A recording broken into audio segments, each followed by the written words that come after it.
On the eve of Halloween, the full moon shone brightly in the sky, casting a silvery light over the small Spanish village. Children raced through the streets, laughing and shouting with joy as they displayed their pumpkin lanterns, which cast dancing shadows on the walls. Amidst the laughter and cheers, a black cat named Midnight observed from a discreet corner, his bright eyes reflecting the moonlight. There was an unease in his heart, a calling that drew him away from the festive noise. "Why can't I join them?" Midnight whispered to himself, his voice soft and melancholic. "Maybe I should leave, search for something more." With a gentle movement of his paws, he stepped away from the commotion and began to wander the alleys of the village, where the lantern light did not reach. The silence of the night wrapped around Midnight like a cloak, and he followed his instinct, which led him to a forgotten alley covered in dry leaves and deep shadows. At the end of the alley, an ancient door, cloaked in ivy, caught his attention. The wood was weathered, with cracks that told stories of a distant time. A library? Midnight thought, his ears perking up in curiosity. His feline instincts alerted him to something special. He approached the door, which seemed to almost pulse with magical energy. With a gentle push, the door creaked and slowly opened, revealing a dark interior filled with promises. Inside the library, tall shelves reached up to the ceiling, crammed with dusty books that seemed to breathe. The scent of old paper and ink filled the air, and the dim light streaming through the window illuminated particles of dust that danced like tiny fairies. Midnight entered cautiously, his heart racing with anticipation. "Wow," he murmured, his eyes widening at the sight. "It's like a dream." As soon as he crossed the threshold, something extraordinary happened. The books began to float around him, gliding through the air as if they were alive. Midnight spun around, amazed, while a book covered in golden stars shimmered brightly amidst the darkness. It was as if the universe had condensed into a single work, and the cat's curiosity led him toward it.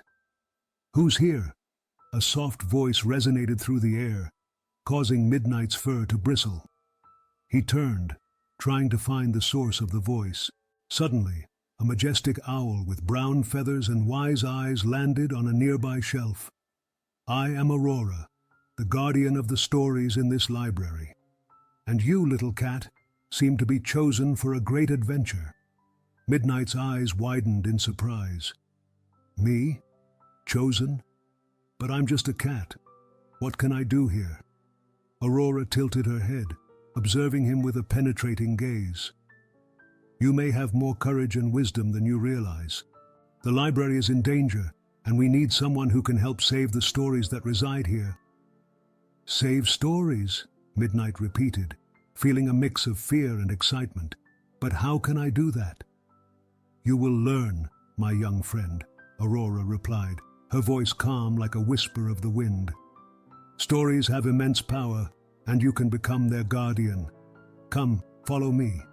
With his heart pounding with emotion, Midnight followed Aurora, curious about what this new and mysterious journey might hold for him. He did not yet know that this encounter would change not only his life, but also the life of the entire village, bringing a new meaning to the magic of stories. Midnight, the black cat with bright eyes, felt increasingly fascinated by the book covered in golden stars that floated before him. With a gentle movement of his paw, he touched the soft cover, and instantly, as if the object had a life of its own, it began to open. The pages turned rapidly, revealing vibrant illustrations of fearless heroes and fantastic creatures dancing before his curious eyes. "Wow!" Midnight exclaimed, almost unable to believe what he was seeing. "It's like the stories want to tell me their adventures." The library, with its tall shelves and dusty books, seemed to come alive around him. The atmosphere was immersed in a soft, magical light, and the air scented with old paper and ink enveloped him, bringing forth memories of tales he had heard from the children in the village. But suddenly, he remembered that he was there for a reason. The library was in danger. At that moment, A deep, soft voice echoed among the shelves. "You really let yourself be swept away by the stories, didn't you, Midnight?" Turning around, Midnight saw Aurora, the wise owl, perched on a shelf above him. Her large, intelligent eyes sparkled with ancient wisdom. "Yes, I've never seen anything like this," the cat replied, his voice filled with admiration. "But what's happening here? Why are these books floating?" "They are alive, my friend," Aurora explained, her feathers shimmering in the gentle light that filled the room. "Each one holds a story, and each story is a fragment of knowledge that we need to protect. But an ancient spell that keeps these narratives alive is fading. If we don't do something—" The owl hesitated, as if the weight of the situation pressed on her wings. "If we don't do something, all these stories could disappear forever." Midnight's heart raced. He had always loved hearing stories, but now he understood that he had a role to play. "What can I do to help?" he asked, determination resonating in his voice. "We need to gather the lost knowledge, find the fragments that have been scattered through the pages of time," Aurora explained, landing beside Midnight. "You have courage, and I have wisdom. Together, we can explore the literary worlds and save these stories. But you must be prepared for what you will encounter. Adventures are not always easy." Midnight lifted his head, feeling a wave of courage wash over him. "I'm ready," he declared, his voice firm. "Let's set off right now." Aurora smiled, impressed by the bravery of the little cat. "Then let's begin our journey. Remember, each story we encounter will teach us something valuable. Stay alert." With that, Aurora began to levitate gently, and Midnight followed suit. They floated together toward a page that lit up, revealing a portal opening before them. "Get ready, Midnight. The first world we will visit is the Land of Giants," announced Aurora as they crossed the magical threshold. As soon as they entered, they were greeted by a vast field under a radiant blue sky. In the distance, giants walked slowly, their shadows stretching like clouds over the land. "We need to find a fragment of a book that is guarded by one of the giants," said Aurora, her eyes carefully observing the movement of the colossal beings. "And how will we do that?" Midnight asked, beginning to feel a chill in his stomach. "We'll use our wits," Aurora replied with an enigmatic smile. "Giants are often misunderstood. They can be friendly, but they are also protective of their possessions." "I get it," Midnight exclaimed. "Let's befriend them then." "Exactly," Aurora confirmed. "Now remember to be respectful and kind.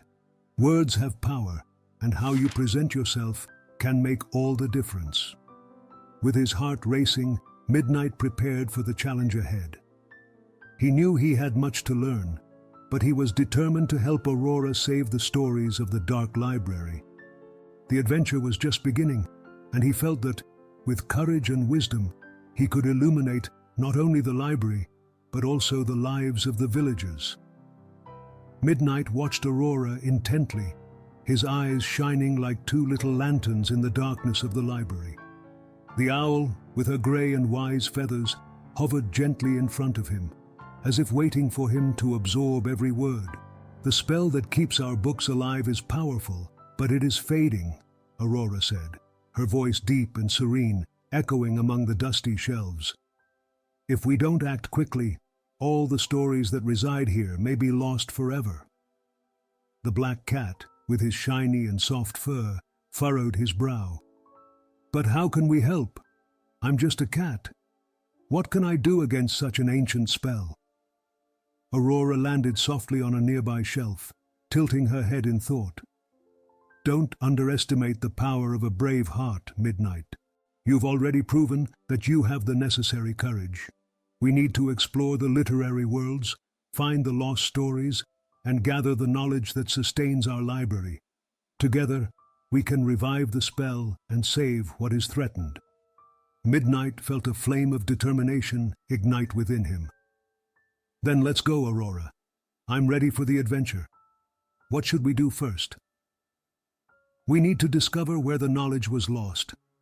Each book here holds a fragment of a story that can guide us, replied Aurora, her wings open in an encouraging gesture. Let's start with the fairy tale section. Often in them, we find clues about friendship and courage. These themes are fundamental to restoring the power of the spell. With a nod, Midnight followed Aurora to a dusty shelf. As she flew up to grab a book, Midnight crouched down, observing the soft light emanating from the floating books. He wondered what more could be revealed.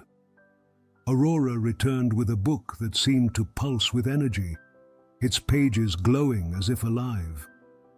This is a tale about a peasant who becomes friends with a fairy, Aurora said, carefully opening the book. He learns that true friendship is one of the greatest treasures we can have. Let's allow ourselves to be carried away by this story. With a gentle touch of his paw, Midnight looked at the open pages. The words danced before his eyes, and soon he found himself immersed in a magical world where the peasant and the fairy faced challenges together. He absorbed every detail, every lesson, and felt that part of the lost knowledge began to resurge within him. "This is amazing!" Midnight exclaimed, excitement overflowing in his voice. "If friendship is so powerful, maybe we can use that to our advantage in our own journey." "Exactly," Aurora replied, a light of approval shining in her eyes. "What we learn here can help us form alliances and find those who also care about preserving the stories." Midnight stood up, his determination renewed. "Then let's go. We need to gather more allies to face what's to come. We can't let the spell fade away. Let's search for stories, for characters who can assist us." Aurora flew in circles around Midnight, her joy manifesting in a soft whistle. "That's right. With every step we take, more fragments of knowledge will be recovered. Let's go together, Midnight, and may courage and friendship guide us." With that, the Black Cat and the Wise Owl left the library, ready for the adventure that awaited them. The darkness of the night didn't seem so threatening now. In their minds, the stories they had read illuminated the path, and the hope of saving the library and all its stories grew with every step. The library, shrouded in mystery and dust, pulsed with an energy that felt alive. Midnight, the Black Cat with bright eyes, felt the excitement of the adventure vibrating within his small body. Beside him was Aurora, the Wise Owl, her white feathers contrasting with the darkness around them. They had decided it was time to face the first challenge of their mission, to find a fragment of an important book guarded by a giant. "Are you sure we can face a giant, Aurora?" Midnight asked, hesitating for a moment. He looked toward the exit of the library, where a cold breeze blew, bringing with it the scent of dry leaves and mystery. "Courage is not the absence of fear, Midnight," Aurora replied, her voice soft and encouraging. "It's the decision to move forward despite it. Remember, cunning and wisdom are our best weapons." With a nod, Midnight took a deep breath. They stepped out of the library, the door creaking slightly as it closed. The night was clear, illuminated by the full moon, and they followed a winding path that led to a hidden cave in the hills. The path was sinuous, surrounded by ancient trees whose branches intertwined like Gothic fingers. "We're almost there," Aurora said, flying a little ahead. "The giant lives in the cave to the left, near the waterfall." When they arrived, the sound of cascading water served as a musical backdrop for the scene. The cave entrance was immense, with stalactites hanging like sharp teeth. Midnight felt a shiver run down his spine, but he pressed on. "Remember, Midnight, the giant may be easier to deal with than he seems. Often they are guardians of secrets, and not just monsters," Aurora whispered, landing beside him.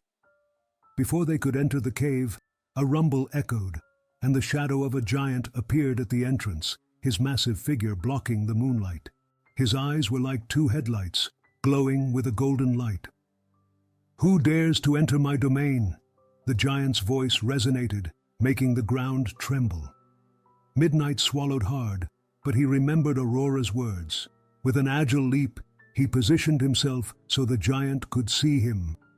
"We are Midnight and Aurora, guardians of stories," declared the cat, trying to sound confident.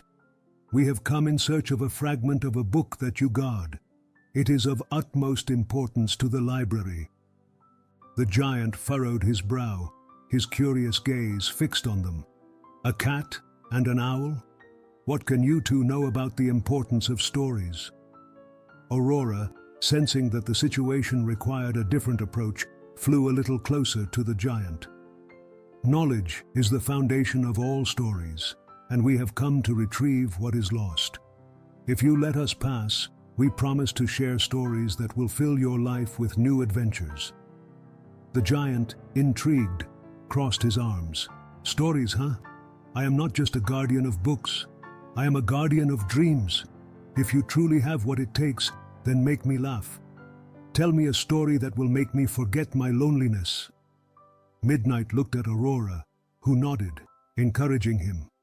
He began to tell the story of a cat that wanted to fly like the birds, making dramatic gestures as he narrated the funny attempts of the feline. The giant laughed heartily, his laughter echoing through the cave. "That wasn't a bad story, little cat. But you must do better if you want to pass." Midnight and Aurora exchanged glances, realizing they needed to go beyond. Aurora then began to tell a story about a wise crow who, despite being underestimated, found a hidden treasure in a field of flowers. The narrative flowed, and as Aurora spoke, the giant leaned in, enchanted. "This is fascinating," he exclaimed. "I never thought an owl could tell such engaging stories." After several stories, the giant finally smiled, his expression softening. "You have proven your worth. The fragment you seek is hidden behind the heaviest stone in the cave. But remember, it takes courage and strength to lift it." With a gesture of gratitude, Midnight and Aurora approached the colossal stone, which seemed almost insurmountable. Together, they focused and, with all the strength they could muster, lifted the stone. There, in its shadow, lay the fragment of the book, shimmering and wrapped in golden light. "We did it," Midnight exclaimed, his heart pounding with joy. "Now let's take this back and restore the library," Aurora replied, her voice filled with determination.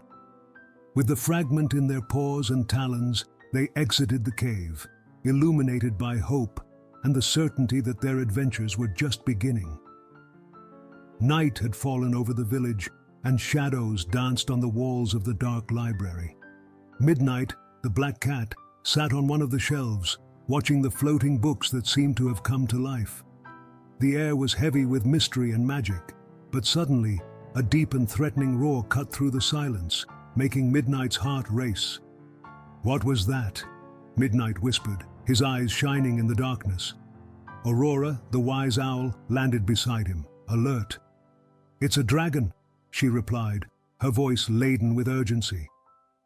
"He's coming to devour the library and all the stories that reside here." The two exchanged glances, worry reflected in their eyes. Midnight knew he had to do something, but fear began to seep into his heart.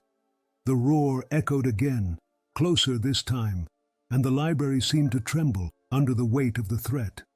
"We need to prepare," Aurora exclaimed, flapping her wings and flying up to a higher perch. "The dragon probably wants the stories for himself. If he consumes them, we'll lose everything." "But how are we going to face him?" Midnight asked, recalling the tales of bravery he had read. "He's huge and powerful." "Wisdom can be more powerful than brute strength," said Aurora, landing on a pile of old books. "If we can distract him with stories, maybe we can save it." Midnight took a deep breath, the idea beginning to take shape in his mind. He looked at Aurora, his heart pounding. "Do you think he would be interested in stories?" "Dragons are curious creatures," Aurora replied, winking her eyes. If we can capture his attention, we might have a chance. The dragon's roar echoed closer once again, and Midnight felt the ground tremble. He turned to the library entrance and saw a massive shadow looming. With courage, he decided it was time to act. "I'm going to try," he said, a determined gleam in his eyes. "I will tell a story that makes him hesitate." With a nimble leap, Midnight positioned himself in the center of the room, where the light from the pumpkin lanterns illuminated the floating books. He began to speak, his voice resonating through the corridors. "O great dragon, come and hear the tale of a brave hero who faced challenges far greater than you." His voice was strong, and he tried to channel all the bravery he had absorbed from the pages of the books. The dragon, a colossal creature with gleaming scales and eyes bright as rubies, hesitated at the entrance. He stared at Midnight with curiosity, his imposing figure blocking the moonlight. "What do you know about challenges, little cat?" The dragon's voice was deep and filled with disdain, but there was a hint of curiosity in the way he tilted his head. "I know that there are stories that teach us to be better, greater than we are." Midnight replied, his courage growing. "Once, a peasant met a fairy, and together they faced a giant. Their friendship and courage saved not only their lives, but also the world around them." The dragon moved a little closer, intrigued. "Go on, little feline. I'm curious to know how this story ends." And so, Midnight continued, his voice now more confident. The peasant and the fairy joined forces. They discovered that true strength did not come only from physical power, but from a brave heart and a wise mind. The dragon, now completely intrigued, stopped and listened. Midnight, realizing he had captured the monster's attention, decided to use this to his advantage. "Did you know that dragons, just like heroes, also have stories to tell?" "Stories?" The dragon seemed intrigued, his gaze fixed on Midnight. "Tell me more about that." Midnight, sensing he had a chance, began to describe the adventures of legendary dragons he had read about in books. He spoke of bravery, sacrifice, and even dragons who became guardians of treasures and wisdom. The dragon, instead of attacking, remained frozen, listening to every word. Thus, amidst fear and darkness, an unexpected connection was born, and Midnight, the black cat, became the storyteller who could save the library and all the narratives that resided within. The atmosphere in the dim library was charged with tension when the dragon, imposing and threatening, landed with a crash that made the shelves tremble. Midnight, the black cat, felt his heart race, but the presence of Aurora, the wise owl by his side, brought him a thread of hope. The dragon, with its gleaming scales and eyes like embers, stared fixedly at the two, its breath hot and heavy like a storm about to break. "I have no time for stories," the dragon growled, its voice echoing in the cave like thunder. "Hand over the books, or I will consume them in flames." Aurora, with her usual calm, flew up a little, positioning herself on a nearby shelf for a better view. "Wait," she exclaimed, her tone a mix of firmness and empathy. "Before you act, why not hear what we have to say? There is more value in stories than you might imagine." Midnight, feeling that his life and Aurora's depended on that moment, took a deep breath and decided to take a risk. "Yes, dragon. You may think you only wish to devour the books, but what if I told you that stories have the power to transform? They can teach you, give you hope, and even change your destiny." The dragon hesitated, its curiosity piqued by the cat's boldness. "Transform? I hope you're not suggesting that these stories can make me something more than just a mere devourer." "In fact, yes," Aurora replied, flying closer to the dragon, her voice soft as the breeze. "The stories that dwell in this library are like keys. They can unlock doors you never knew existed. Come, let us tell you one." The dragon, intrigued, tilted its head. "And what do you suggest, Owl? That I settle down and listen to a tale like a child?" "Exactly," Midnight encouraged himself. Let us tell you about a hero who faced difficulties and instead of succumbing to brute strength, found a path of friendship and compassion. Who is this hero? The dragon asked, its voice now less threatening but still laden with suspicion. Aurora began to narrate, her melodious voice wrapping around the dragon like a spell. Once upon a time, there was a peasant who got lost in a magical forest. He was surrounded by creatures that seemed fierce, but instead of attacking, he offered help. By doing so, he became friends with a fairy who, in return, bestowed upon him a gift, the ability to see beyond appearances. Midnight completed the story, his eyes shining as he spoke. And so, that peasant not only saved himself, but also helped create peace among the beings living in the forest. He learned that true strength comes from empathy and love, not fear. The dragon, which had once been a force of destruction, now listened intently, its eyes shining with a new light. And what happened to him afterward? It inquired, its voice now softer. Aurora smiled, sensing that the narrative was touching the dragon's heart. He became a guardian of the forest, protecting the stories and beings that lived there. His courage and kindness inspired others to follow his example. Do you think I'm capable of something like that? The dragon asked, its voice now a mix of vulnerability and hope. Absolutely, Midnight replied, feeling the connection between them grow. You can be more than just a mere devourer of books. You can be a guardian of stories, just like us. The dragon, touched by their tale and sincerity, looked at the library with newfound understanding. Perhaps I have been a monster for far too long, but hearing your words and stories makes me feel I can be something greater. Aurora and Midnight exchanged knowing glances, realizing they had gained an ally. The library needs you, just as we need each other, Aurora said, her voice steady. Together, let's protect what matters. With that, the dragon, now more curious than threatening, nodded slowly. I am willing to learn. I want to hear more stories and understand the true value they hold. And so, under the flickering candlelight of the library, a new friendship formed, uniting a dragon, a cat, and an owl on a mission of protection and discovery, where the power of stories became the force that would illuminate their path ahead. Midnight, Aurora, and the dragon, now bound by an unexpected bond, formed a powerful team, ready to explore literary realms and rescue stories that were on the brink of being forgotten.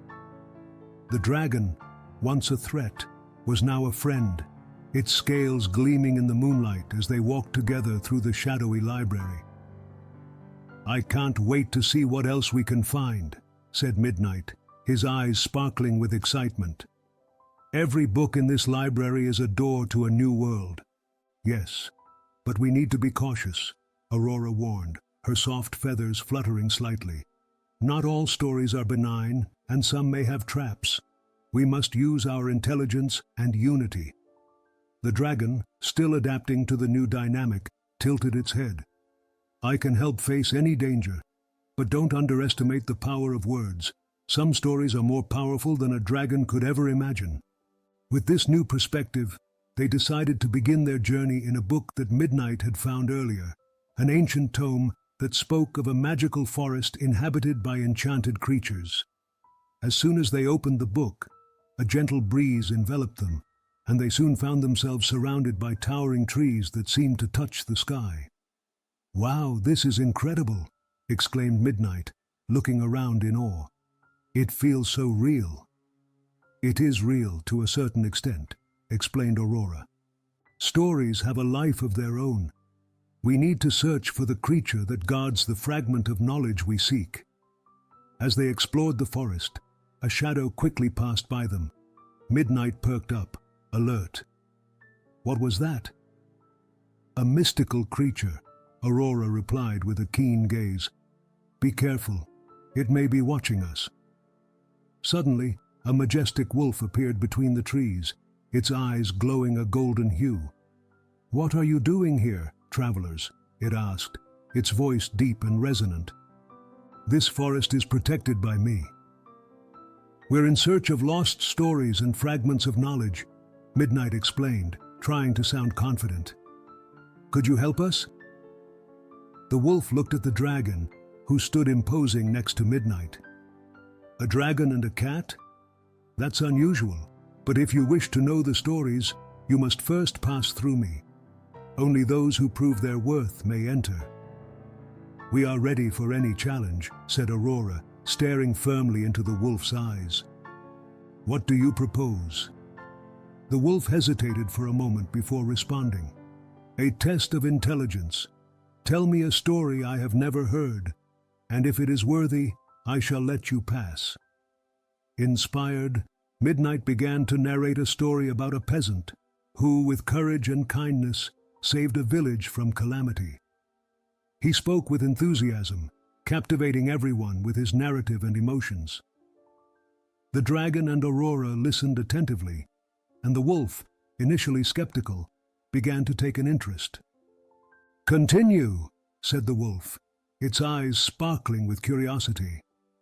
As Midnight progressed through the story, the wolf found itself entranced by the plot and the moral that emerged. When Midnight finished, a reverent silence filled the air. "That is a story I have never heard," the wolf admitted, its tone now softer. "You have what it takes to pass. Wisdom lies not only in words, but in the feelings they evoke." With a nod of its head, the wolf stepped aside, allowing them to continue. Aurora looked at Midnight with pride. "You did it! Your storytelling won over a guardian." "But we can't stop here," Midnight said, determined. "We need to find more fragments." As they walked, a peculiar glimmer caught the dragon's attention. "Look over there," it exclaimed, pointing to a sunlit clearing. "It seems there's more than just trees in this forest." As they approached, they discovered a collection of ancient books, covered in dust, but still intact. "These books have been forgotten," murmured Aurora, gently touching the cover of one. "We must take them back to the library." "Yes, with these, we can restore the knowledge that is fading away," Midnight said, his heart racing with excitement. The dragon, now more confident in its role as a protector, looked around. "Let's go then. Together we are stronger. No one can stop the power of stories." And so, with renewed determination and a strengthened spirit of teamwork, they set off in search of new adventures, ready to face any challenge the literary world still had to offer. With the library finally saved and knowledge recovered, Midnight felt it was time to share the lessons they had learned with the village. On a sunny afternoon, he gathered with Aurora and the dragon, now his friends, to plan a special night of storytelling. As the gentle breeze rustled the leaves of the trees, Midnight looked at his friends and said, "We need everyone in the village to know what happened here. The stories we saved deserve to be heard." Aurora, with her bright and wise eyes, agreed. "That's an excellent idea, Midnight. Telling stories is a powerful way to connect people. Let's show them the magic we found in the library." The dragon, who now had a friendly and curious demeanor, chimed in with his deep, resonant voice. "I can help attract everyone's attention. No one can resist a dragon."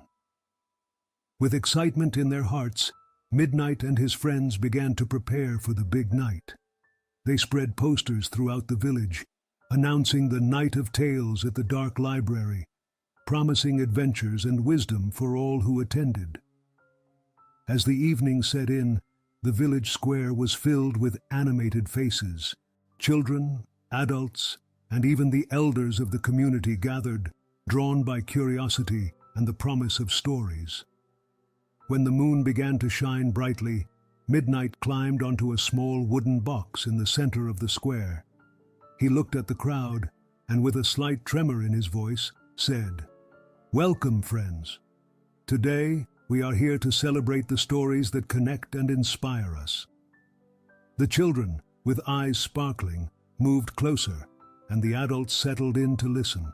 Aurora perched next to him, majestic and imposing, while the dragon, in a corner, kept a watchful eye, ready to impress with his presence. "Before we begin, I'd like to share something I learned," Midnight said, running his paw over his head.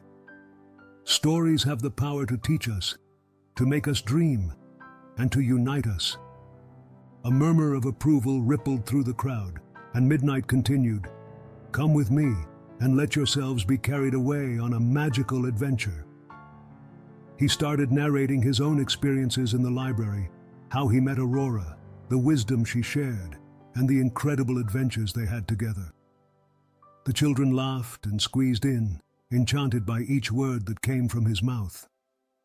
There was a giant who guarded a piece of an important book. He looked scary, but with cleverness, Aurora and I managed to convince him that stories were more valuable than any treasure, Midnight recounted, gesturing animatedly. "How did you do that?" a little girl asked, her eyes wide with wonder.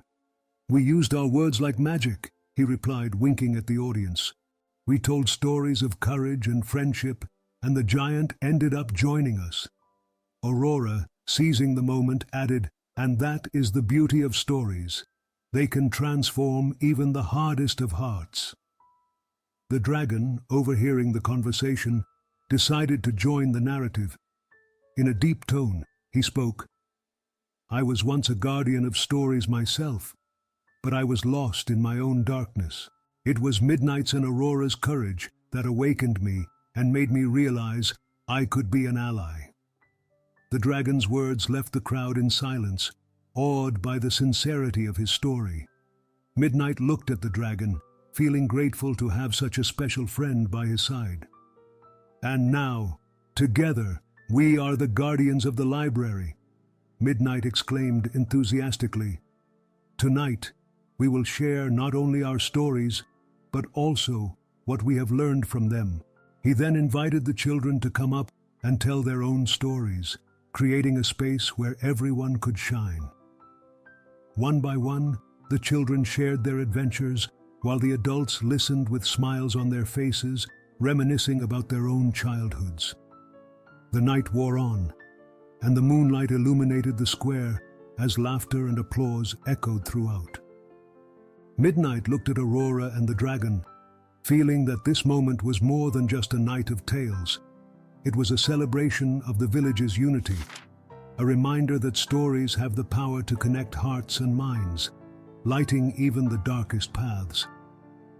On that magical night, the sky was draped in a blanket of twinkling stars, reflecting the joy that permeated the village. Midnight, the black cat, sat in the center of the square, surrounded by children and adults eagerly awaiting his narration. The air was filled with anticipation, and the gentle scent of burning wood from nearby hearths brought a sense of coziness. Aurora, the wise owl, perched on a low branch of a tree, watching with a gleam of pride in her eyes. "Good evening, everyone," Midnight began, his soft melodic voice resonating in the stillness of the night. The children leaned in closer, their eyes wide with curiosity. "Tonight, I want to share with you the stories I saved from the dark library. Stories of courage, friendship, and above all, the magic that exists within each of us." The villagers, who once saw Midnight merely as a wandering cat, now looked at him with a reverence he had never experienced before. He felt warmth in his heart, a connection that went beyond words. I will start with the story of a peasant who became friends with a fairy. He wasn't a hero, but his kindness and courage made him one. The children settled in, their attention fully captured by Midnight. He closed his eyes for a moment, allowing the memories of the adventure to envelop him. Once upon a time, there was a humble peasant named Tomas. He worked hard in the fields, but always found time to help those in need. One day, he found an injured fairy, and instead of being frightened, he offered his help. As Midnight narrated, images danced in everyone's mind. He described how Tomas cared for the fairy and how, in gratitude, she granted him the ability to understand the language of animals. Tomas learned that true friendship transcends differences. He became the protector of the forest beings, and together they faced challenges that seemed impossible. And what happened next? A curly-haired little girl asked, her eyes sparkling with curiosity. "Oh, my dear, the story doesn't end there," replied Midnight with a smile. Tomas not only saved the forest, but he also brought harmony between humans and animals. He taught everyone that kindness is a powerful force capable of changing the world. A murmur of approval swept through the crowd, and Aurora, landing nearby, added, "And that's what we learn, isn't it? Kindness and courage can transform even the hardest of hearts." "Exactly," Midnight exclaimed excitedly. "And the next story is about the battle against a giant who guarded a fragment of a lost book. What do you think we should do when we encounter a challenge as huge as that?" "Face it!" shouted a boy, raising his arm enthusiastically. "Correct, but we also need to use our cleverness," Midnight replied, encouraging participation. "Together, we'll learn that intelligence combined with bravery is a powerful weapon.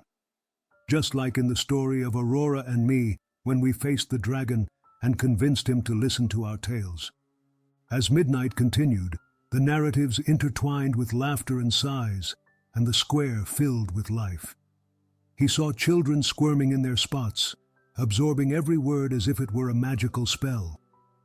With each story told, the light from the pumpkin lanterns seemed to shine more brightly, as if the very spirit of the library was there, celebrating. At the end of his narration, Midnight looked at the faces illuminated by the flame of curiosity and learning. "Remember," he concluded, "the true magic lies not only in the stories we tell, but in how those stories inspire us to be better, to care for one another, and to preserve the knowledge that unites us." The children and adults applauded, and Midnight felt more than just an ordinary cat. He was now a guardian of stories, a beacon of hope for the village. A little girl approached, her eyes radiant, and said, "We promise to tell stories too, Midnight. We will never let them be lost again." With a wide smile, Midnight replied, "And so, together, we will ensure that the magic of stories never fades." Night was bidding farewell, but the flame of curiosity and knowledge burned brightly in the hearts of the village. As Midnight explored the dusty shelves of the library, something caught his attention. He moved away from Aurora and the dragon, who were debating which story to tell in their next adventure. A book, hidden behind a pile of old volumes, seemed to pulse with a soft light, as if it were alive. Curious, Midnight approached and, with a gentle touch of his paw, pulled the book from the shelf. "Look at this, Aurora," Midnight exclaimed, his eyes shining with excitement. "This book seems different. It glows." Aurora, with her dark feathers, flew over to him, tilting her head to the side. "Let me see, dear friend. Books like this often hold deep secrets." As he opened the book, the pages began to turn on their own, revealing illustrations of an ancient library filled with stories and legendary figures. In golden letters, it read, "The true guardian of the library has always been the one who possesses the heart of a storyteller." "That's wonderful," Midnight said, feeling a wave of warmth in his chest. "But what does it mean to be the true guardian?" Aurora landed beside him, her soft wings making a light sound.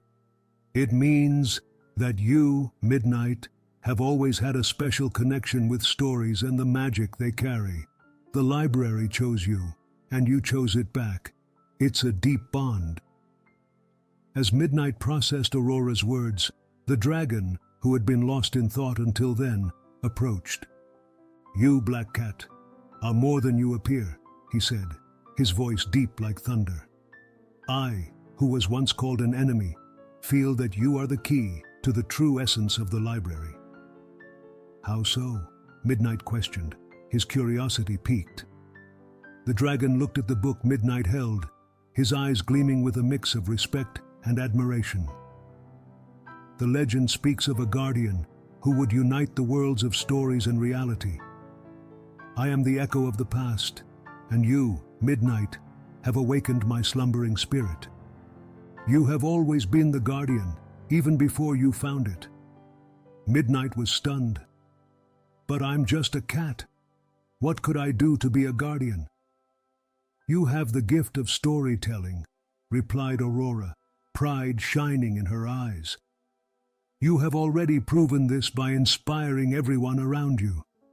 The power of words and narratives is what keeps the essence of the library alive. What should we do now? Midnight asked, feeling the weight of responsibility in his heart. We must protect this place and ensure that stories are never lost again, said the dragon, now with a softer tone. With your leadership, Midnight, and Aurora's wisdom, we can form a strong and unbreakable alliance. Yes, Aurora exclaimed. Together, we are more than just a cat, an owl, and a dragon. We are the voice of the stories that need to be told and retold.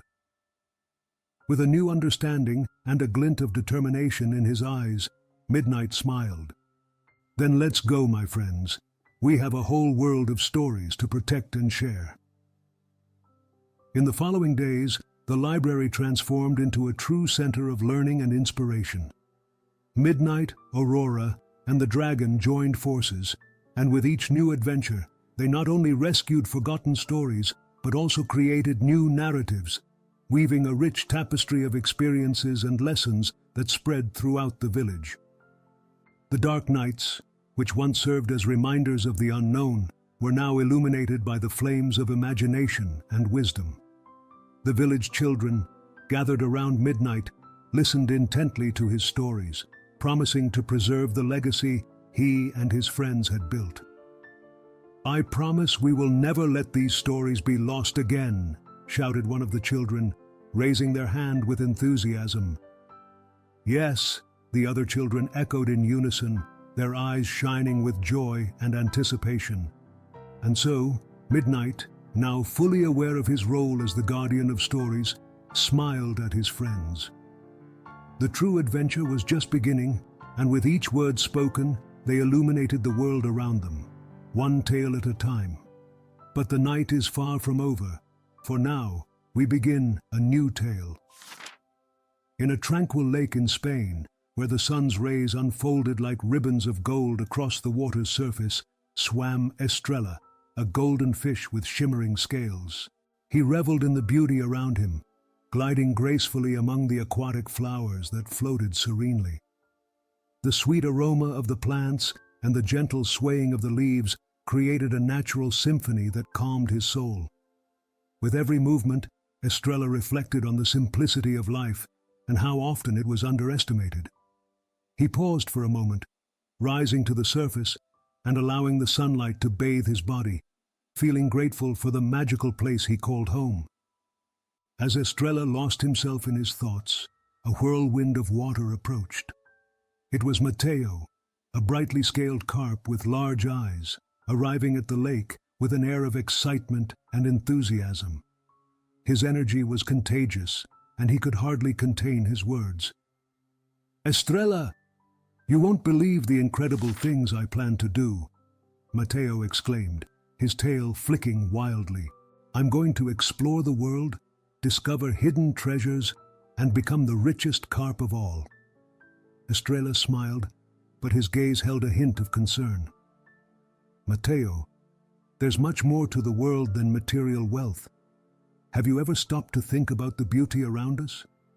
True happiness might lie in the little things, like the dance of light on the water, or the frogs singing at dusk," he replied, trying to guide him with wisdom.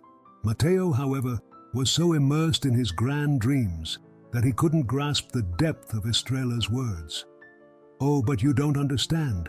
Just imagine, Estrella, shiny treasures, adventures across unknown seas.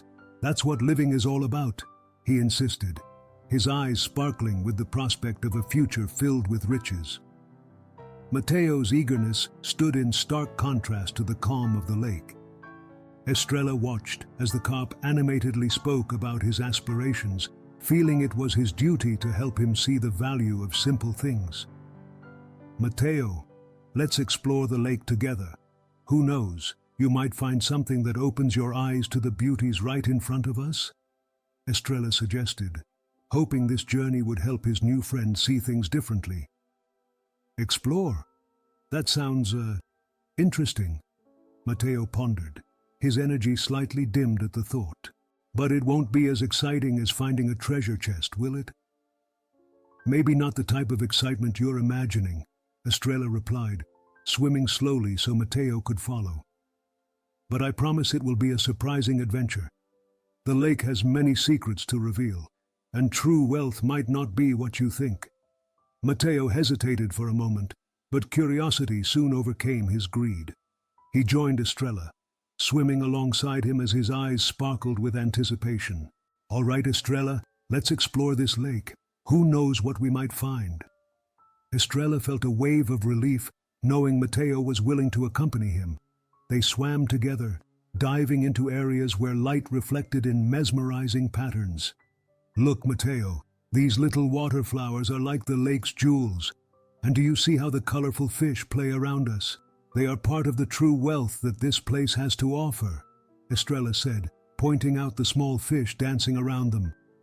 Mateo began to be captivated by the beauty surrounding him. "Wow, I've never seen so many fish. They're so vibrant." He paused to watch a school of fish moving in perfect harmony.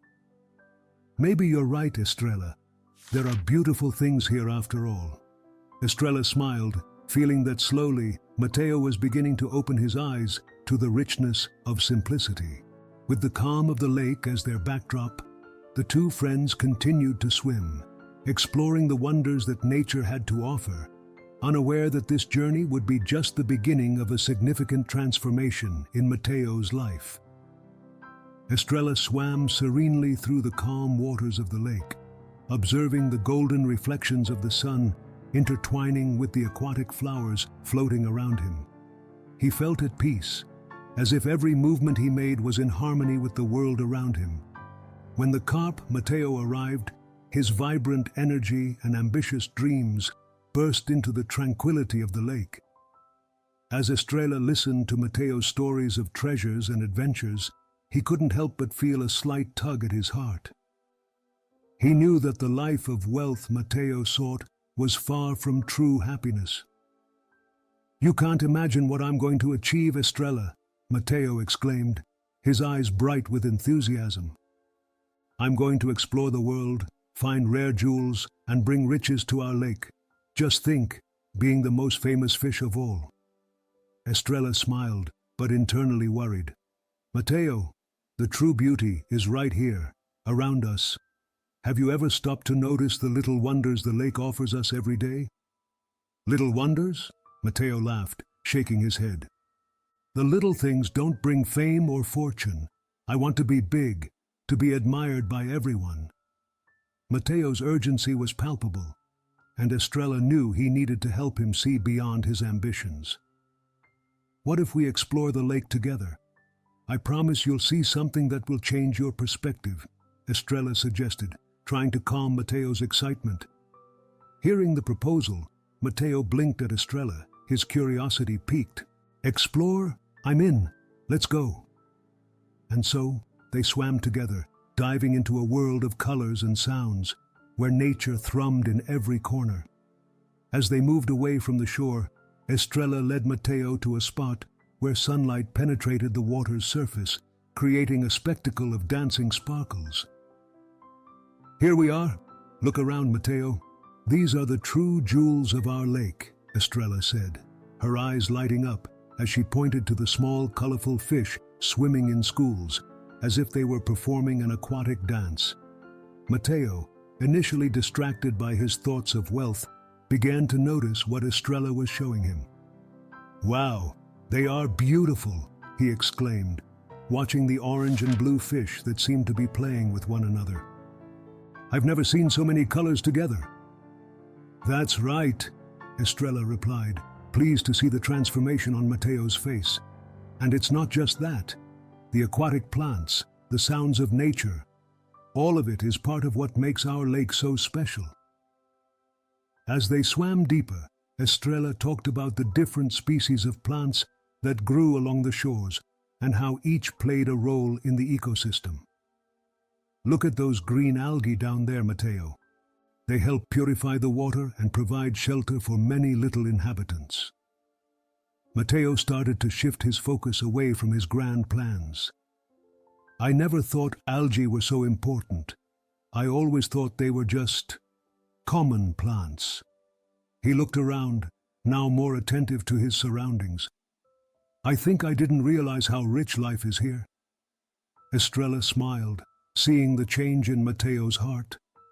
Sometimes, wealth isn't in the things we can touch or accumulate, but in the experiences we live and the friendships we make. Look at that group of fish playing. They are happy, and they have nothing but their stories and the lake. Mateo fell silent, contemplating Estrella's words. He began to understand that there was more to life than the pursuit of treasures. The beauty around him was a treasure he had never considered before. Maybe I've been focusing on the wrong things, he said thoughtfully. Who would have thought a lake could have so many hidden riches? Estrella felt a wave of hope hearing this. Yes, Mateo. Each day here is a new adventure. Let's keep exploring and discover more together. The lake has so much to teach us. And so, with a new sparkle in his eyes, Mateo allowed himself to be swept away by the beauty of the lake, starting to detach from his dreams of wealth and opening up to the true magic that the simplicity of life could offer. Estrella and Mateo swam tranquilly under the sunlight, which filtered its golden rays through the lake's surface. The water was fresh and inviting, and the floating aquatic flowers swayed gently, as if dancing to the rhythm of the soft breeze. It was in this idyllic setting that they encountered Tula the turtle, who slowly moved toward them. The turtle, with her shell marked by time, wore a wise and welcoming expression. "Hello, young friends. What brings you to this quiet part of the lake?" Tula asked, her voice deep and serene. "We are exploring. I'm Mateo, and this is Estrella. I'm searching for adventures and treasures," Mateo replied, excited and full of enthusiasm. He could hardly contain his energy, gesturing as he spoke. "I want to discover everything the world has to offer." Estrella, with a gentle smile, looked at Mateo and then at Tula. "And you, Tula? What do you think about treasures and adventures?" Tula smiled, her eyes shining with the wisdom gained over many years. "Ah, young Mateo, what you call treasure can be very different from what truly brings happiness. Often, the greatest riches are found in the simple things in life, in the small joys we often overlook." Mateo frowned, intrigued. "You mean that it's not the grand adventures and wealth that bring happiness?" "Exactly," Tula replied, moving slowly closer to them. "I have traveled to many places, seen many things, but what truly brings me joy is appreciating each small moment. The warmth of the sun on my shell, the freshness of the water around me, the music of the birds, and the dance of the leaves. Those are the true treasures. But how do you manage to enjoy those moments?" Mateo questioned, his expression now thoughtful. He was beginning to feel a seed of doubt about his grand plans. "It's simple, my friend," Tula said softly. "You must stop and really observe. When was the last time you paused to listen to the frogs croaking, or admire the reflection of the clouds in the water? Sometimes, the true adventure is the one happening right around you, if you're willing to look." Estrella observed the interaction between Mateo and Tula, sensing that the turtle's wisdom was starting to sink into Mateo's restless mind. "Mateo, have you noticed how the small, colorful fish play among the aquatic plants? They have their own daily adventures, even without leaving the lake. Each of their movements is a dance, a celebration of life. Matteo looked around, finally noticing the small fish swimming joyfully, their bright colors contrasting with the green leaves. He blinked, trying to absorb the scene. "I've never thought of it that way," he said, admiring the beauty that had previously gone unnoticed. "That's what Tula is trying to say," Estrella continued, encouraging Matteo. "Life in this lake is full of magical moments. If you allow yourself, you can find joy even in the smallest things." Tula nodded, agreeing with Estrella. "Embrace every moment, Matteo. When you focus on the present, worries about distant treasures fade away. You may find that it's possible to have a rich life without needing to go anywhere." Matteo, now reflecting, began to question his own aspirations. "So, is the true adventure simply enjoying what is here, around me?" He looked to Tula, seeking confirmation. "Yes, exactly," Tula responded, smiling with satisfaction. "The true adventure is to live fully, in harmony with what you have. And remember, happiness is not a destination, but a journey." As Tula's words echoed in his mind, Matteo felt a new kind of excitement emerging within him, a sense of freedom that didn't rely on riches or distant achievements, but on the beauty around him. "Maybe I should pay more attention to what is here and now," he murmured, a different sparkle in his eyes.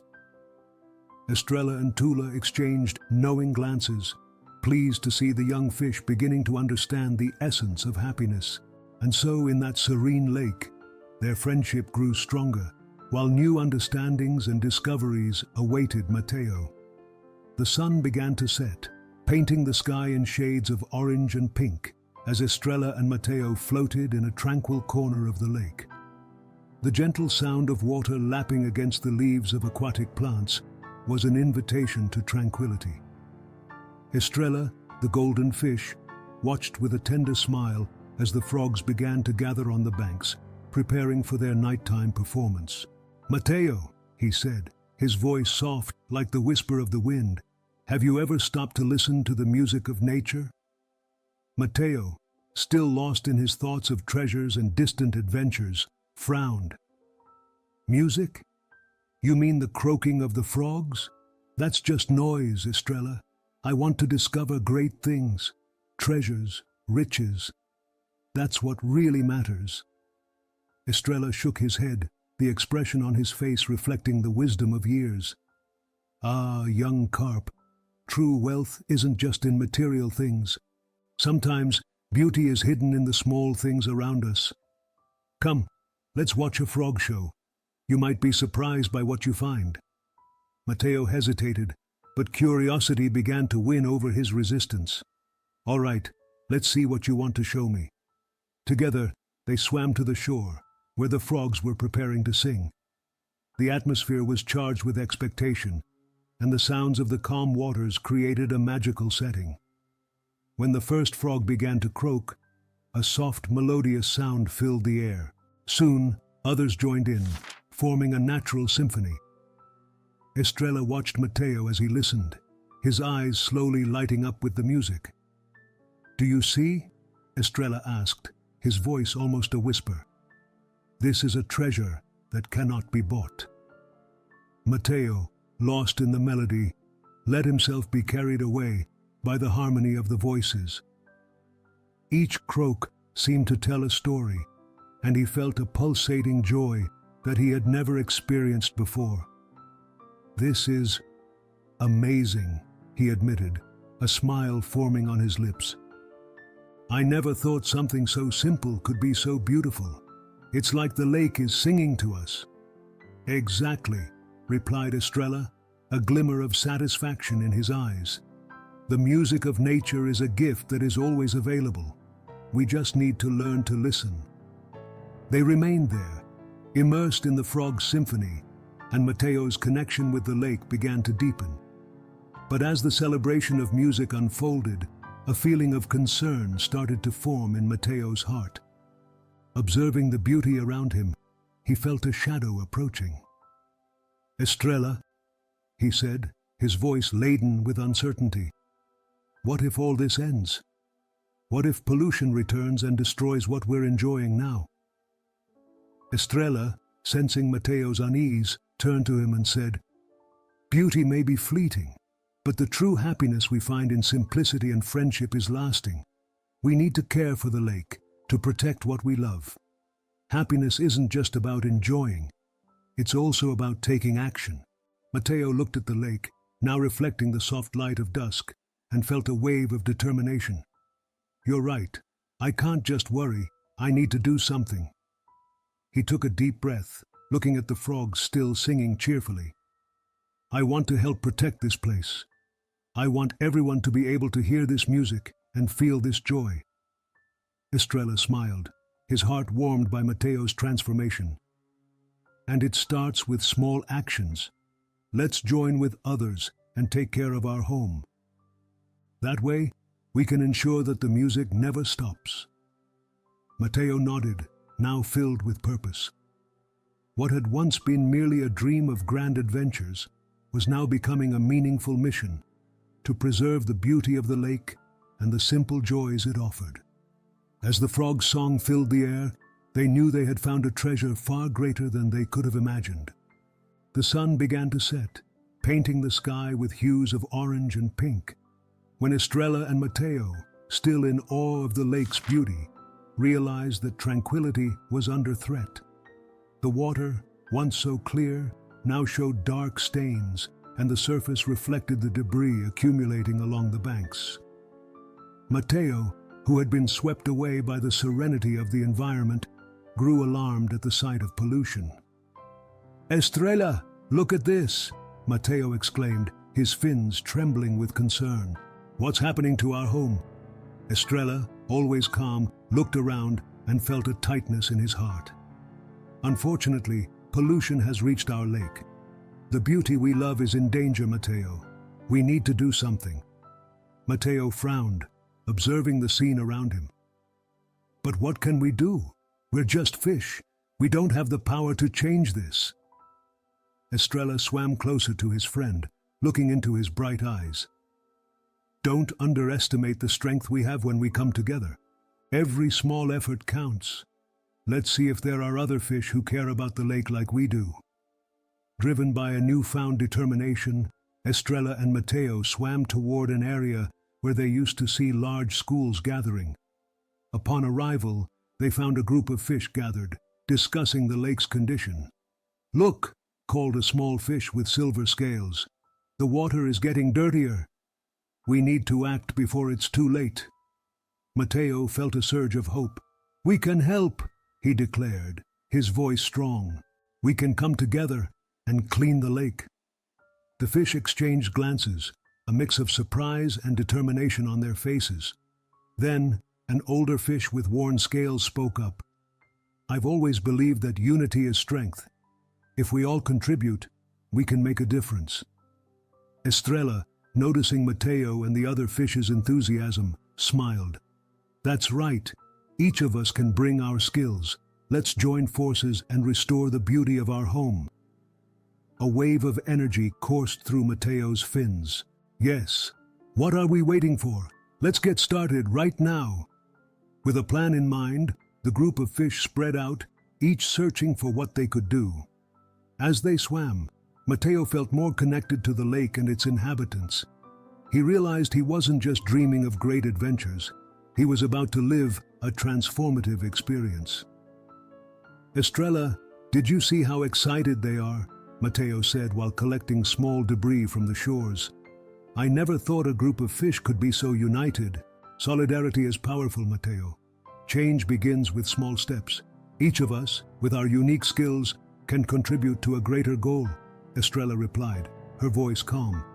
Mateo looked at Estrella, admiring her wisdom. "You're right. I used to think treasures were just material riches, but now I see that true wealth lies in unity and friendship." As they continued their task, the lake began to transform. The water, once murky, now revealed its original beauty, and the fish felt stronger and more motivated together. With each piece of debris removed, Mateo and Estrella realized They were creating a cleaner, safer space for everyone. "Look, Matteo!" Estrella shouted, pointing to a group of frogs joining the cleanup efforts. "They want to help too." "That's amazing," Matteo exclaimed, a wave of happiness washing over him. "Together, we can truly make a difference." With growing enthusiasm, the fish and frogs united in a collective effort, laughing and having fun as they worked. The atmosphere of camaraderie was contagious, and Matteo felt part of something much bigger than himself. The lake, with its vibrant and rich life, showed that its beauty could be preserved through collective effort and love for nature. As the waters of the lake began to shine anew under the sunlight, Estrella and Matteo joined a determined group of fish working to restore the beauty of their home. The atmosphere was charged with expectation and hope as each fish brought its skills to contribute to the cleanup. The scene was a true spectacle of unity. Colorful fish moved in sync, creating an aquatic dance that reflected everyone's determination. "Look how everyone is together!" Matteo exclaimed, his eyes shining with excitement. He had never felt part of something so meaningful before. "It's incredible to see how each one brings something unique to the table." Estrella smiled approvingly beside him. "Yes, Matteo, every small effort counts. When we join our strengths, we can accomplish great things." The fish began to disperse, each focusing on a specific area of the lake. Excited, Matteo decided to join a group of fish dedicated to cleaning the shores. He felt full of energy, diving and surfacing, pulling out small debris and dry leaves that were polluting the water. "Let's go, everyone! Let's make our lake shine again!" he shouted, encouraging his new friends. "Matteo, you're doing great!" A small tilapia named Leela praised him as she tugged at a plastic bottle stuck between the rocks. "With so much help, we'll have the lake clean in no time." "That's right," Matteo replied, energized. "And afterwards, we can enjoy the celebration we're planning. I want everyone to see how beautiful it is here." As they worked, Estrella and Matteo exchanged laughter and stories. "I remember the first time I swam here," Estrella said while helping to push a rooted log that was blocking a passage. "The water was so clear, and I could see every little detail at the bottom." Matteo paused for a moment, thinking. "And how did you feel? Was it as wonderful as it is now?" "More than wonderful," Estrella replied, her eyes shining with nostalgia. "It was like I was in a dream, and now, seeing everyone come together to care for the lake, fills my heart with joy." Matteo took a deep breath, feeling the weight of those words. He realized it wasn't just about cleaning the lake. It was also about building memories and strengthening bonds. "Estrella, have you thought about how we can all be part of the story of this place? It's not just about what we have, but about what we do together." Estrella nodded, smiling. "Exactly, my friend. Every action we take, every small gesture, shapes the story of our home. And today, we are writing a new chapter." The work continued, and the unity among the fish became increasingly evident. As they collected debris, some fish began to sing a cheerful song, and soon everyone joined in, creating a melody that echoed across the lake. The sound of the music blended with the gentle murmur of the water, creating a harmony that celebrated their collective effort.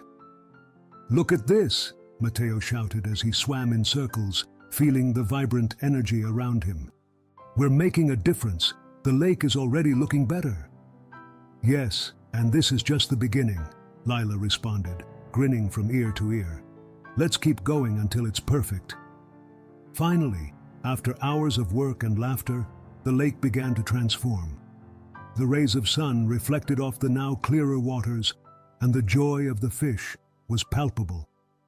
Estrella and Matteo gathered, observing the results of their efforts. "Look how everything shines now, Estrella," Matteo said, filled with admiration. "It's as if the lake is smiling at us." "We're just getting started, my friend," Estrella replied, her heart warmed by camaraderie and collective effort. "And the true beauty lies in what we've learned and the friendships we've cultivated along the way. Matteo nodded, feeling grateful for everything he had discovered. Yes, the real wealth is here, in this moment, and with all of you. The friendship and simplicity of that day became a treasure he would carry with him forever. The sunlight filtered gently through the leaves of the trees surrounding the lake, creating a magical and welcoming scene. Estrella and Matteo swam together, enjoying the coolness of the water and the sense of freedom it provided. Their friendship had grown stronger over the past few weeks, and now, more than ever, Matteo felt at home beside the wise golden fish. "You know, Estrella," Matteo began, joyfully leaping among the floating leaves, "I never imagined I could find so much beauty here in the lake. It's funny how I was so focused on seeking distant treasures that I didn't notice the wonders right in front of me." Estrella smiled, her eyes sparkling with the sunlight reflected on the water. "True wealth, Matteo, is often found in the little things. Every moment we spend here, every friendship we make, can be more valuable than any gold or jewel you could find outside this lake." Matteo paused, thoughtful. "You're right.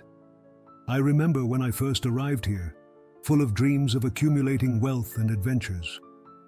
But now, looking at you and the others, I realize happiness is something we build, not something we chase." "Exactly," Estrella replied, swimming closer to her friend. "What truly matters are the connections we make and how we care for each other. Have you thought about how your life has changed since you got here? You've become part of the lake community, and that's something many search for their entire lives." Matteo looked down, watching the colorful little fish swimming around him. "Yes, I see that now. When I met Tula and heard her stories, I felt something awaken inside me. The way she talks about savoring every moment made me reflect on my own life. I was so eager to go out and conquer the world that I forgot to live in the present. Sometimes it's in simplicity that we find the true adventure," Estrella said, remembering how her own life was filled with small pleasures. "I also had dreams of seeing the world beyond the lake. But as I explored, I realized that what I value most is the beauty and harmony we find here. The lake is my home, and I chose to care for it, and for those who dwell here." Matteo fell silent, absorbing Estrella's words. "You've always had your own dreams, but you decided to stay and help others. That's admirable, Estrella. I never thought about it like that. I thought happiness was in going out and seeing what the world has to offer. But the truth is that happiness can also be found in the little things, like the friendship we're building." "Yes, and that friendship is a big part of our journey," Estrella responded, her tone affectionate. "It's not just about where you go, but who you're with. Each moment we share, each laugh we have, builds a treasure that is uniquely ours." "I want to make a difference, just like you do," Matteo said, a new determination shining in his eyes. "I want to help protect this lake and all its inhabitants. I want to organize adventures that involve all of us, instead of solitary quests for treasures." "That's wonderful, Matteo," Estrella exclaimed, her golden tail stirring the water with excitement. "Each of us has a role to play in preserving our home. Together, we can make the lake an even more special place." Matteo smiled, his heart warmed by the friendship and inspiration Estrella provided. "Let's do it. Let's create experiences that connect all the lake's inhabitants. Let's celebrate the beauty of what we have here and share that joy with everyone." As they swam side by side, a new sense of purpose filled the air. Matteo realized that true adventure was not about grand accomplishments, but about the ability to care for and appreciate what they already had. The lake, with its tranquil waters and rich life, was the treasure he had always sought, and he was determined to protect it and celebrate the beauty of simplicity alongside Estrella. Matteo swam back and forth, his mind buzzing with ideas for the celebration that he and Estrella had decided to organize. The lake, now clean and vibrant, seemed like the perfect stage to bring together all the aquatic inhabitants. He paused for a moment, looking at Estrella, who floated serenely by his side, a glimmer of expectation in her eyes. "Estrella, do you think everyone will be excited about the celebration?" Mateo asked, his voice reflecting a mix of anxiety and enthusiasm. Estrella smiled, her golden scales glimmering in the sunlight. "Absolutely, my friend. Everyone loves a good party. Plus, it will be a wonderful opportunity to celebrate the beauty of our home and the friendships we've built." Mateo felt warmth growing in his heart. He now realized that true wealth was not in distant treasures, but in the connections he had formed in the lake. He swam closer to the shore, where some water lilies floated, and began to sketch a plan in the sand. "We'll need music," he exclaimed, splashing his tail in the water with excitement. "What do you think about inviting the singing frogs? They always have a new song to share." "Excellent idea," replied Estrella. "Frogs are masters at creating melodies that enchant everyone." "And what about the fish? We could ask them to bring their most vibrant colors to decorate the lake." Mateo nodded, his mind filled with images of colorful fish swimming in sync, forming a rainbow beneath the water's surface. "We could also ask everyone to bring something special, like a story or a talent. That way, each one can contribute in a unique way." "This will make the celebration even more special," said Estrella, encouraging him. "Let's spread the word and make sure everyone feels included." With a renewed sense of purpose, Mateo and Estrella parted ways to start calling the lake's inhabitants. Mateo was the first to find the frogs, who were gathered in a sunny corner, enjoying the daylight. He swam over to them, breathless and excited. "Hello, frogs," called Mateo. "Estrella and I are organizing a celebration for everyone in the lake, and we want to know if you can help us with the music." The frogs looked at one another, their skin gleaming in vibrant greens and yellows. The oldest among them, known as Lyra, jumped forward. "Of course, Mateo. We love to sing. What kind of party are you planning?" "A party to celebrate the beauty of our home and the friendships we've formed," replied Mateo, his eyes sparkling with excitement. "We hope everyone brings something special to share." Lyra smiled widely. "We'll bring our best songs, and we'll invite the other frogs to join us." Meanwhile, Estrella swam toward the community of fish. He found a group of colorful fish, each more vibrant than the last, swimming in circles. He joined them, his presence lighting up the surroundings. "Hello, friends," announced Estrella. "We're organizing a celebration and would like to invite you to participate. We need your colors and joy to make this event unforgettable." The fish began to murmur among themselves, excited about the idea. A clownfish, with its orange and white stripes, was the first to speak up. "Wow, that sounds amazing. We can bring our best colors and even put on a show." "Exactly," said Estrella, smiling. "The more fun interactions, the better." After some time, Mateo and Estrella reunited, brimming with enthusiasm.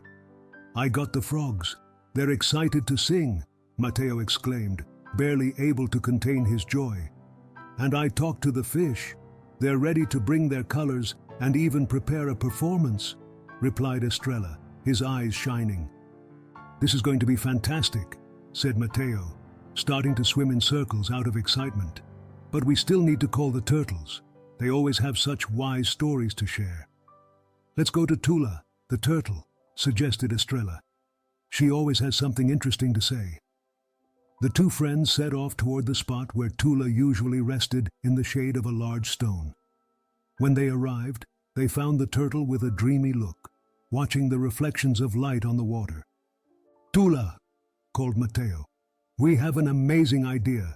We're organizing a celebration for everyone in the lake, and we want you to come and share one of your stories." Tula smiled, her eyes sparkling at the thought. "A celebration? How wonderful.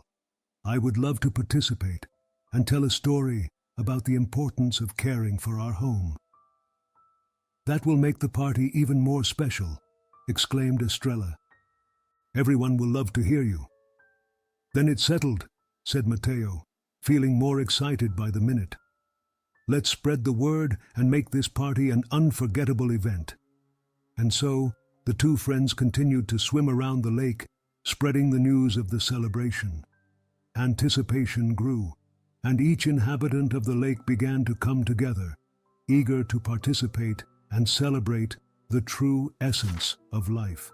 The day of the celebration finally arrived, and the lake was transformed into a stunning scene. The water lilies, once shy, now bloomed in vibrant colors, reflecting the bright sunlight that shone down. The frogs, excited for the festivities, croaked cheerful melodies that echoed across the water. The fresh scent of nature mingled with the excitement in the air, creating a magical atmosphere. Mateo swam back and forth, his heart pounding with happiness. He looked around and saw the lake's inhabitants gathering, all with expressions of joy and anticipation. "Look, Estrella, everyone is here," he exclaimed, jumping with excitement. "I've never seen the lake so beautiful." Estrella, the golden fish, floated serenely beside his friend, watching with a satisfied smile. "Yes, my friend, they came to celebrate the beauty that we all help preserve. It's a special day." As the fish, frogs, and turtles organized themselves, the lake vibrated with stories and laughter that mingled with the sound of the water. Mateo felt at the center of attention, a new defender of the lake. He swam over to a small group of fish that were chatting excitedly. "Hey everyone, let's form a circle and share our stories. I want to hear how each of you values this place," he suggested, his eyes shining. The fish eagerly agreed, and soon they formed a circle, filling the lake with their voices. "I love the flowers that dance in the water," said a small tilapia, with a tone of admiration. "Spring is the best time to swim among them." "And I adore the frog's songs at dusk," added an older carp, her voice resonating with wisdom. "They make the lake feel like a magical place." Mateo listened attentively, absorbing each word as a feeling of belonging grew within him. "These stories are incredible. I never realized how special this community is," Mateo said, looking at Estrella by his side, who was observing everything with a smile. "Yes, Mateo," Estrella replied, her eyes sparkling. "The true wealth of this lake lies in the connections we make and the beauty we find in the little things. I'm so happy you see that." Mateo, feeling emotional, swam back to the center of the circle. "I want to thank all of you. I never thought I could find so much joy here." "Estrella, thank you for showing me the true essence of our home," he said, looking at the golden fish with gratitude. "You are also an important part of this, Mateo," Estrella answered, her voice gentle. "Your energy and enthusiasm have inspired all of us to appreciate what we have even more." As laughter and stories intertwined, the sun began to set, creating a spectacle of colors reflecting on the calm waters. The sky turned shades of orange and purple, and the frogs started to croak a new song that echoed like a hymn of celebration. "Let's dance!" shouted one frog, jumping into the center of the circle, and soon everyone began to move, swimming in circles and creating waves of joy. Mateo, filled with the energy of the moment, started dancing along, laughing and having fun like never before. "Look at us, we're celebrating life," he exclaimed, beaming. The laughter and music mingled, and Estrella watched the scene with a satisfied smile. She felt fulfilled, seeing how much Mateo had transformed. Their friendship deepened that day, and the essence of the lake began to shine once more. "I always knew there was something special here, but now I see that it's our unity that makes it possible," Mateo said as he danced. "And it's this unity that we must protect," Estrella replied, her gaze profound. "The beauty of our home depends on each one of us." And so, as the sun dipped below the horizon, the lake filled with laughter and songs, celebrating the beauty of simplicity and the friendship that had blossomed among those who called this place home. When the celebration reached its peak, a sudden movement in the water caught everyone's attention. Estrella, observing the joy around her, felt a shift in the atmosphere. The currents of the lake began to stir, and white foam appeared on the surface, revealing an unrest that did not go unnoticed. "Look, what's happening?" Matteo asked, his excitement quickly transforming into fear. He approached Estrella, feeling the need for her wisdom. "The lake, it doesn't seem well." Estrella, with her serene gaze, watched as the water began to agitate more intensely. "It seems a strong current is forming. We need to stay united. If we don't act together, pollution may threaten our home once again," she replied, her calm voice contrasting with the growing unease. "But what can we do?" Matteo asked, his heart racing. "The celebration, everything we've done could be lost." In that moment, an ancient turtle, Tula, who had joined the festivities, lifted her head. "I've heard stories from our ancestors," she said, her voice grave yet comforting. "They say that unity and friendship hold magical power. If we all come together, we can create a barrier that will protect the lake." Matteo looked at Estrella, who gave him an encouraging nod. "We need to form a circle and channel our energies. Together, we can do this," Estrella proclaimed, her voice resonating amid the uncertainty. "Come on, friends, unite." The fish, frogs, and even the little aquatic plants began to organize. In moments, everyone formed a large circle, holding onto each other, eyes fixed on the swirling waters. "Let's go, everyone. Together we are stronger," cried Matteo, feeling a wave of determination wash over him. The inhabitants of the lake started singing in unison, their voices merging into a gentle melody that reverberated across the lake's surface. The music began to create a sense of calm, while the sunlight reflected off the shiny scales of the fish. "Feel the strength of friendship. Feel the love we have for each other," Estrella said, guiding everyone with her wisdom. "Focus on what matters." The fish swam in circles, the frogs jumped in rhythm, and the turtles moved slowly yet steadily. The energy in the circle grew, and a soft light began to emanate from the center, enveloping everyone in a radiant glow. "This is incredible," Matteo exclaimed, his eyes shining with delight. "We're doing it!" With a burst of light, the waters began to glow intensely. The current that once seemed threatening started to calm, and the magical glow spread, dissipating the pollution that threatened the lake. "We're winning!" shouted a little frog as everyone felt the power of their collective effort. The light intensified, and in a moment of pure connection, the lake lit up like never before. The pollution disappeared, and the water became crystal clear again. Estrella and Matteo exchanged looks of astonishment and joy. "Look, we did it. We really did it," Matteo said, his voice filled with emotion. Estrella smiled, her heart full of gratitude.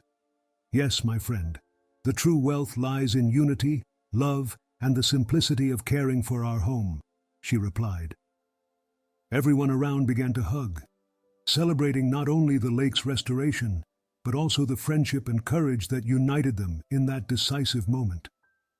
As the sky turned golden at dusk, the inhabitants of the lake danced once more, now in celebration of the renewal of their home.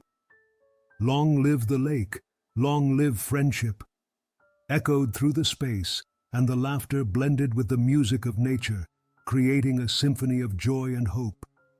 "Rest now, my darlings, and let your dreams take flight. I'll see you tomorrow with new adventures to share."